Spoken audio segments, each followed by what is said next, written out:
Bismillahirrahmanirrahim. Assalamualaikum warahmatullahi wabarakatuh. Perkenalkan, nama saya Ridwan dengan NIM C0122-305.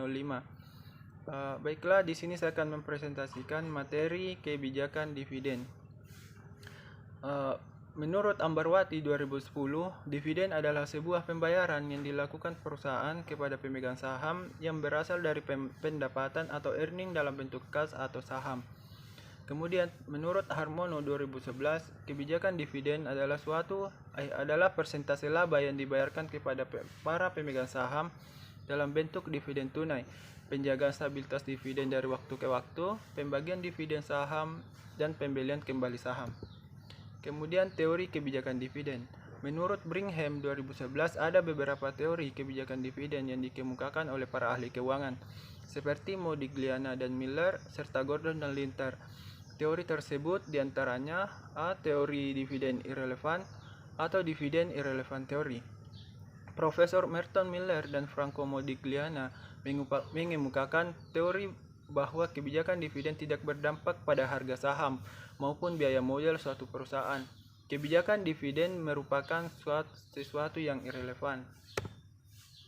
Kemudian teori burung di tangan atau bird in the hand theory. Teori di mana nilai perusahaan akan maksimal ataupun meningkat dengan rasio pembayaran dividen yang tinggi.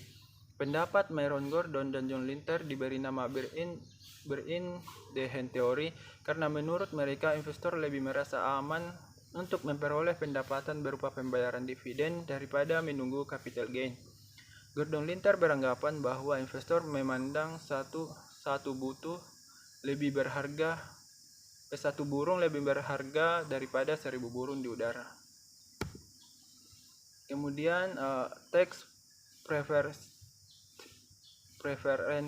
theory. Teori ini berpendapat bahwa karena dividen cenderung dikenakan pajak yang lebih tinggi daripada capital gain, maka investor akan meminta tingkat keuntungan yang lebih tinggi untuk saham dengan dividen yield yang tinggi. Teori ini menyarankan bahwa perusahaan lebih baik menentukan dividen payout ratio yang rendah atau bahkan tidak membagikan dividen sama sekali untuk meminimumkan biaya modal dan memaksimumkan nilai perusahaan. Kemudian faktor-faktor yang mempengaruhi kebijakan dividen. Menurut Hanafi 2012 menyebutkan bahwa kebijakan dividen dipengaruhi oleh beberapa faktor, diantaranya A. Kesempatan investasi. Semakin besar kesempatan investasi, maka dividen yang dapat dibagikan kepada para pemegang saham semakin sedikit.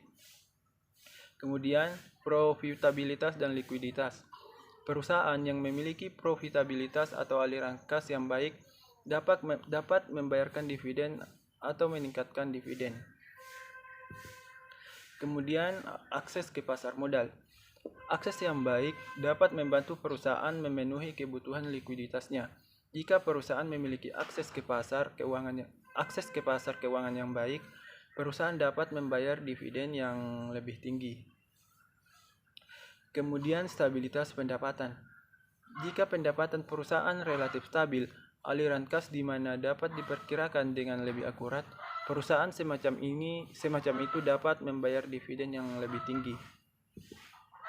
Kemudian pembatasan.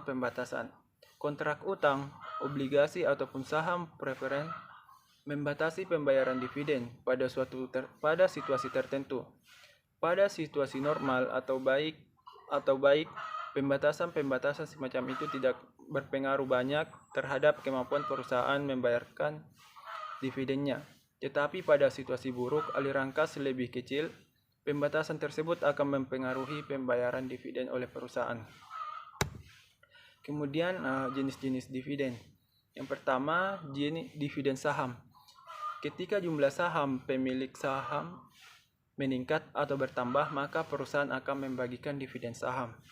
Kemudian dividen likuidasi. Dividen likuidasi memiliki arti pengembalian modal dari suatu perusahaan kepada para pemilik saham. Kemudian dividen tunai. Pembagian dividen tunai berarti pembagian keuntungan modal investasi yang dilakukan secara tunai. Kemudian dividen properti. Sesuai dengan namanya, dividen properti ini dibayarkan dengan atau aktiva selain kas perusahaan. Kemudian terakhir dividen janji utang. Metode pembayaran dividen scrip atau janji utang ini dengan membuat janji utang perusahaan untuk para pemegang saham. Pertanyaan tentang pelunasan atau pembayaran utang yang telah dijanjikan dalam jangka waktu tertentu. Kemudian dampak kebijakan dividen terhadap harga saham. Kebijakan dividen dapat memiliki beberapa dampak pada harga saham suatu perusahaan. Jika perusahaan memutuskan untuk membayar dividen yang besar, ini bisa meningkatkan daya tarik bagi investor yang mencari pendapatan dividen yang stabil, yang dapat mendorong permintaan untuk saham dan meningkatkan harga sahamnya. Namun jika perusahaan menahan sebagian besar laba untuk investasi, hal ini mungkin mengurangi daya tarik bagi investor yang mengharapkan pendapatan dividen yang dapat menurunkan harga sahamnya. Sekian dari saya akhiri. Wabillahi taufiq wal hidayah. Wassalamualaikum warahmatullahi wabarakatuh.